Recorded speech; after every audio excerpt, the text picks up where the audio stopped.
In today's video, I'm gonna answer to the most frequently asked questions that in the day in the life of a software engineer videos. So if you haven't watched the videos, please take a look first. The link is in the description down below. Hey friends, welcome back to the channel. If you're new here, welcome. My name is Shuya. I was born and raised in Japan and now working as a software engineer in Tokyo. I don't have a long career as a software engineer so far, but I have worked in the tech industry over 6 years, and I used to work as a product manager before, so hopefully I can give you like informative and valuable information from my experience. Alright, now let's jump right into the first question. The first question is about working hours. Many people might think the Japanese working style is like work hard, and a lot of people in Japan usually do overtime. Some of you guys might be concerned about this. Also, in my video, I arrived at the office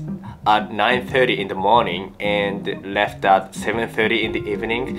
So some people might think, oh Shuya, you were in the office for freaking 10 hours. And as you can see from the video, I worked a little bit longer because I left home earlier than usual in the morning to film the video. As a result, I got to the office 9:30, but basically I go there around 10:30 in the morning. In most Japanese companies, working hours are regulated by the labor standards law, which generally requires an 8-hour workday plus 1 hour break. The start time of work depends on the company, but there are some IT companies, such as the company I work for now, that have a flex system. The employees can decide their own starting time and working hours within a predetermined amount of time. I also need to talk about overtime. As far as I know, there are no cases that companies force their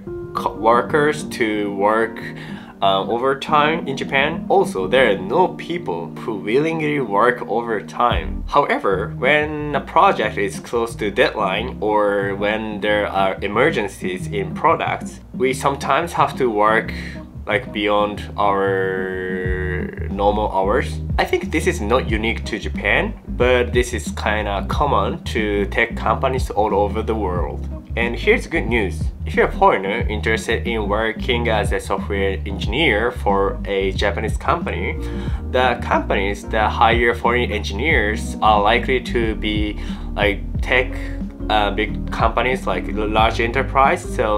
And these companies tend to be even more compliance oriented, so you should worry less about overtime work. The next question is, what kind of programming language is popular in Japan? So I was also interested in this question, so I looked it up. As far as I could find on the internet, C and C++, Python and JavaScript seem to be popular, and also recently TypeScript is becoming more popular. The following information is based on my personal knowledge and opinion. First of all, I think Ruby and PHP are the most popular for projects in Japan. Ruby is very popular because it is the language that developed by Japanese and it's really easy to use. Whereas PHP is a language that has been around for a long time and mainly used in WordPress. Okay, next, TypeScript and Go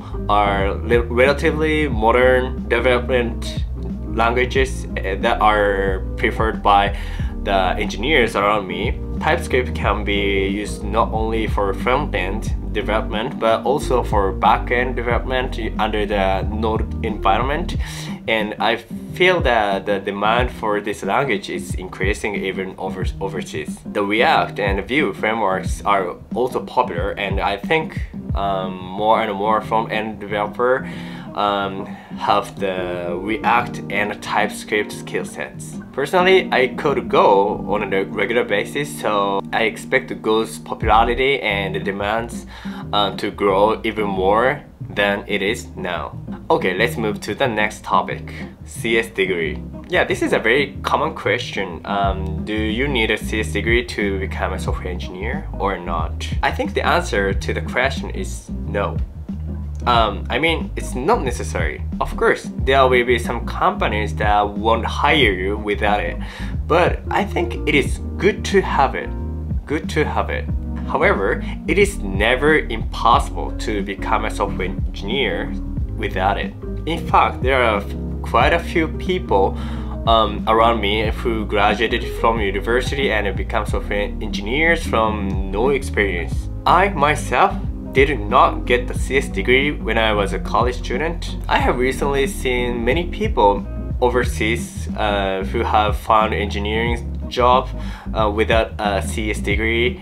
And I think this is a global trend. If you have sufficient skills and communication skills that you can improve, so I think you should apply more and more without worrying about your degree. Okay, the final question. Can foreigner land a job as a software engineer in Japan? Yes, this was the most frequent question. I'd like to give you guys a disclaimer in advance that this is my own opinion. I'm not a recruiter. My answer is yes. In fact, there are foreign engineers at my current company as well as at the company I used to work before. However, I don't think that many Japanese IT companies hire foreign engineers because there is a big communication barrier. There is a shortage of a software engineer in Japan every year, so I think all the companies want to hire software engineers with high technical skills. On the other hand, not many people working for Japanese companies can communicate fluently in English. And unless you can speak Japanese, you will have many communication problems. In fact, many of the foreigners I work with in Japan can speak Japanese well. However, this completely depends on the companies. If the company is a global company and the common language of communication is English, there's obviously no problem if you can speak English. However, the ratio of the applicants for those companies may be high, so if you can speak Japanese, I think you will definitely have more opportunities. Japanese is very difficult language, but you can get used to it little by little while enjoying my vlog. Just kidding.